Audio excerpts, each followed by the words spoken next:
Hey everybody, Chief Meteorologist Brad Penovich for SkiSoutheast.com. Merry Christmas to everybody out there first and foremost. We're getting ready for the big holiday weekend here on Christmas weekend, and unfortunately, we're trending towards a pretty warm weekend. But all signs in the long range starting to hint at maybe that flip in the pattern coming up in January, and boy, do we need it, because right now, this is a look at the U.S. here going into Christmas Eve. We've got cold and snowy out west.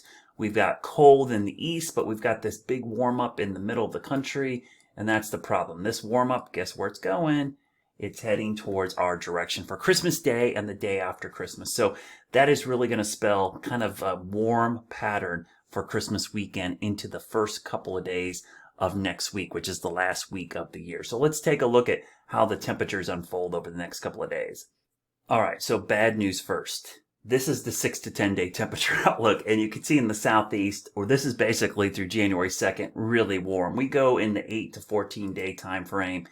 It starts to trend a little bit cooler, and I think that's where we're going to have to start looking, because really for this time of the year, these are really warm temperatures setting up going into the next couple of days and into the start of next week. So let's take a look at the futurecast here. We'll take a look at this. I'm going to try to line this up with the window here so it looks really good. So again, this is going to look at the GFS first. You can see pretty wet pattern probably starting midweek next week. A little system comes down, and this will be interesting. This is on Monday, so this system's worth watching, maybe up in West Virginia and Maryland. But again, this is a pretty warm setup, so I don't think we're going to see much winter precipitation. You see the next system coming in the middle of next week, Wednesday, kind of Thursday. That's all warm. That's rain.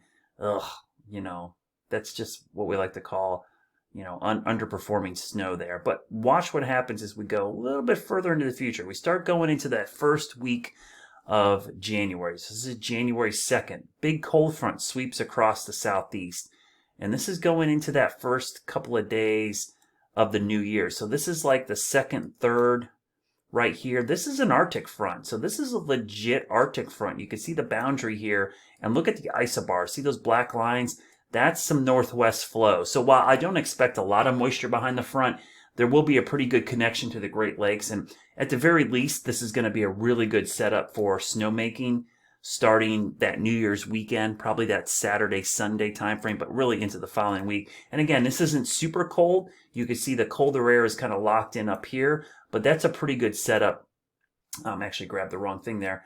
But it's a pretty good setup for cold air, at least for snowmaking for most of the southeast, that kind of New Year's into the first couple days of the new year. We'll look at the European model just because I like to show people both global models, what they're looking at. They're kind of showing the same thing. You see pretty warm, rainy pattern next week, but as we go into that first weekend of the new year, here comes that same cold front right there again, passing through the southeast. So there is signs that we're going to see a flip in this pattern, but it's probably not going to happen until after New Year's weekend. So unfortunately, we're probably looking at record-breaking temperatures in the southeast as we go through the end of Christmas weekend into early next week. But then the new year does promise to show a big flip in the pattern. The good news, if you're going out west for the holidays, they have tons of snow out west and cold, snowy conditions. But the fact that it's cold and snowy there now eventually means we're going to see a flip in this pattern. And if I show you some of the long-range, indices here, this is the, North Atlantic oscillation stays pretty negative going into early January. If we look at the Arctic oscillation, it starts to come back up a little bit.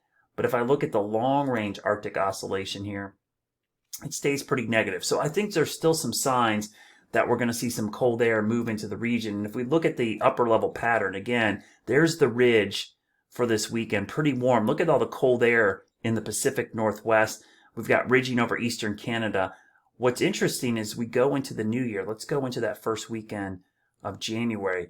Bunch of cold air bottled up in Canada. So this is really fascinating.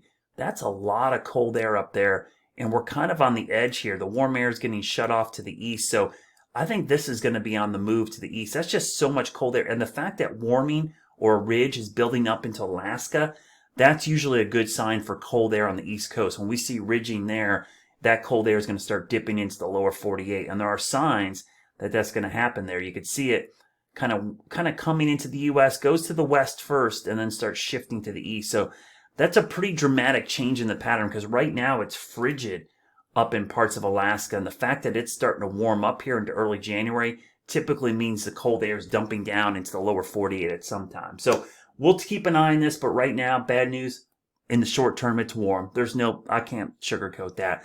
But looking into January, there are signals. Those signals are still there that pattern flip is going to happen. At the very least, colder air for snowmaking. Whether or not we'll get any wintry weather from Mother Nature helping us out with natural snow, kind of a question mark. But I do like the fact that colder air is moving in. The snowmakers will love that. They'll be able to replenish those slopes in a jiffy.